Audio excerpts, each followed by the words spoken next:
In the current Electoral College debate, reform has become largely partisan. The middle ground lies barren as the two main camps feel the Electoral College should be totally discarded or meticulously preserved. Generally speaking, liberals and the Democratic Party argue against the Electoral College and promote the national popular vote to replace it as a more equitable voting system. Conservatives and the Republican Party defend the Electoral College as a way to preserve its moderating effect on elections based on federalism. Regardless of what these two groups promote, the current Electoral College and the proposed national popular vote are one and the same. Both are centralized, candidate-centered systems that use national elections to choose the president. The modern Electoral College and the popular vote do not use the framers' method. With the Democrats and Republicans at an impasse, the primary question for this video is, what are the arguments for the Electoral College from its defenders, and what are the arguments against the Electoral College by its detractors? Secondary questions include, what does the Electoral College and the popular vote actually have in common? What are the main differences between the modern Electoral College and the popular vote versus the original Electoral College created by the framers?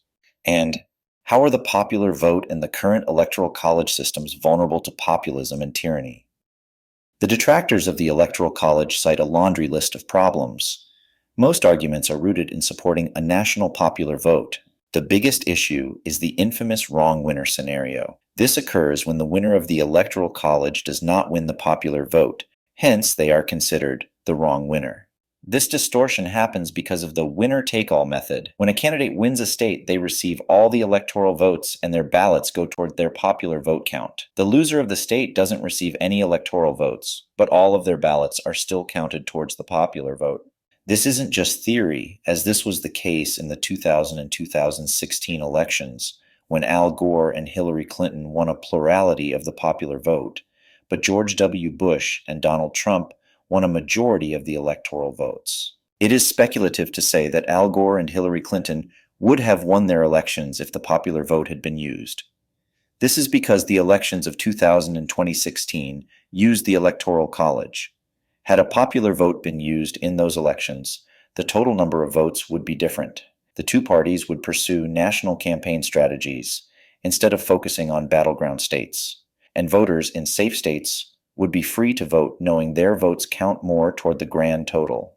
The root ideological issue the detractors have with the Electoral College is the violation of the one person, one vote concept. With the combination of the winner-take-all system and the additional 2 votes given to each state, voting in the Electoral College does not create equitable voting.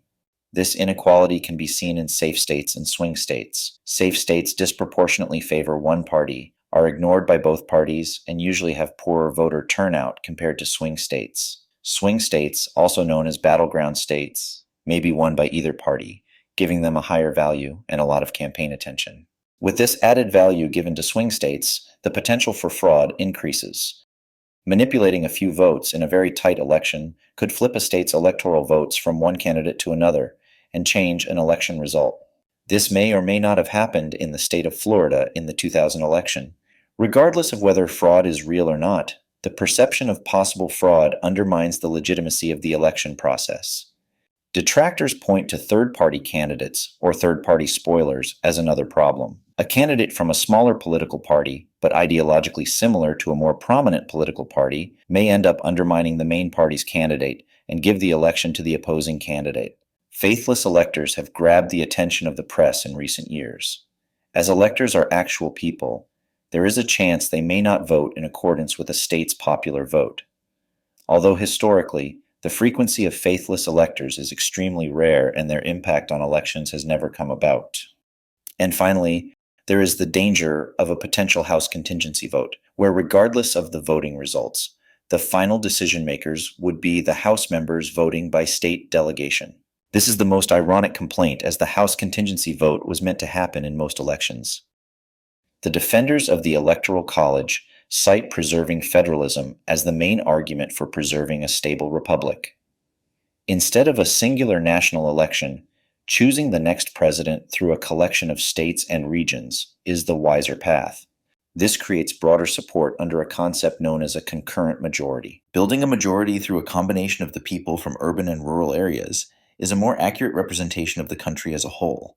This is contrary to the national popular vote, which is based solely on population, where it is assumed elections would be focused on winning population centers. While detractors claim the importance of the one person, one vote concept, the defenders' rebuttal is that the one person, one vote concept already exists with the current Electoral College. Instead of a single national election, it uses 51 local popular vote elections. The concurrent majority is akin to the Great Compromise that combines small states and large states. Defenders argue the Electoral College produces a clear-cut winner. Accumulating more than 270 electoral votes clearly shows one candidate achieved a majority. By better defining the winner, the Electoral College prevents third parties compared to a national popular vote system. Third-party candidates have little chance of winning electoral votes. However, under a popular vote system, these candidates could acquire a larger percentage of the vote, creating an incentive to enter the race. The more candidates that enter, the less legitimacy the final winner may have when entering the White House. Fraud is better dealt with under the Electoral College, as any fraudulent issues may be compartmentalized to a single state, rather than the entire country. National elections would be vulnerable to national fraud efforts, delegitimizing the entire contest. The arguments by the detractors and defenders of today's Electoral College stand in stark contrast to the design of the framers' method of selecting the president. Both the modern Electoral College and the popular vote concentrate all political influence on two or a few candidates.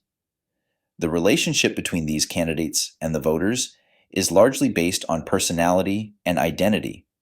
Populism becomes popular as these candidates may use empty rhetoric to excite their base of support in the hopes of winning just a few more votes than their opponent. Deliberation does not exist in the modern Electoral College and the popular vote. Political power is centralized and candidate-centered. On the other hand, the framers' Electoral College did not have a national election between two or a few candidates. The electors were chosen locally, were decentralized, and deliberated on possible candidates to nominate. It was assumed no one would achieve a majority, meaning the decentralized House would deliberate and choose one of the electors' nominees. The framers' Electoral College was meant to be decentralized and deliberative. The issues debated in relation to the modern Electoral College and popular vote systems stem from being centralized, candidate-centered systems and do not apply to the framers' Electoral College. Without a national election, the problems of a wrong winner scenario, safe states and swing states, third-party spoilers, faithless electors, voting fraud, and so on, are not in the equation. Foremost, without a national election, the idea of a wrong winner scenario is impossible. The framers' method does not allow for a concentrated national election between two candidates. If 538 electors use double ballots, there could be dozens of potential candidates. None of them could claim a popular vote victory. Without a national election, faithless electors do not have a national candidate they must be faithful to, and third-party candidates have nothing to spoil. They are simply grouped into the list of 5 candidates for the House to choose from. The most ironic modern problem is the fear of the House contingency election, which the framers actually designed to be used in most elections. Granted, the framers did not foresee the ultra-partisan behavior in today's Congress. Defenders of the Electoral College point to federalism as a key concept for retaining the system. This is the one issue that is legitimately in the realm of what the framers originally designed because it places political value in the states as opposed to a national system. Federalism is a practice of decentralization. However, in real-world execution, the Electoral College is much more centralized than its defenders let on. While the several states are the source of counting votes, the effective choice given to voters is between two candidates set on the national stage. Local issues are pushed aside, while national issues are thrust upon voters. The national agenda is dumped on local communities by the candidates, broadcast media, and more recently, through the internet via chat rooms and social media. The result, the modern Electoral College does not practice federalism. One key aspect of the framers' method missing from the debate is the use of deliberation. Neither the modern Electoral College nor the popular vote uses deliberation to determine the next president. This is logical because the current and proposed systems are meant to produce a winner and a loser. Any sort of dialogue is between the candidates and their voters only. Holding debates may be considered a dialogue, but the priority at these events seems to be the potential for getting a new soundbite or embarrassing their opponent instead of coming to some sort of negotiated settlement. This adversarial approach is acceptable in winner-take-all politics, because ultimately the election outcome will be decided regardless of whether its candidates deliberate or not. Debates and deliberation are unnecessary. Winning is all that matters. This behavior may not be helpful in legislative or business circles, where both sides in a negotiation require agreement. Elections for the House of Representatives, the Senate, and the President all lack deliberation to determine their appointment. This brings us to the main thesis of the framers' method. The modern Electoral College and the popular vote allow for tyranny and populism in the American political system. For both systems, the path to the presidency is through the party primary and the general election, both of which are completely candidate-centered.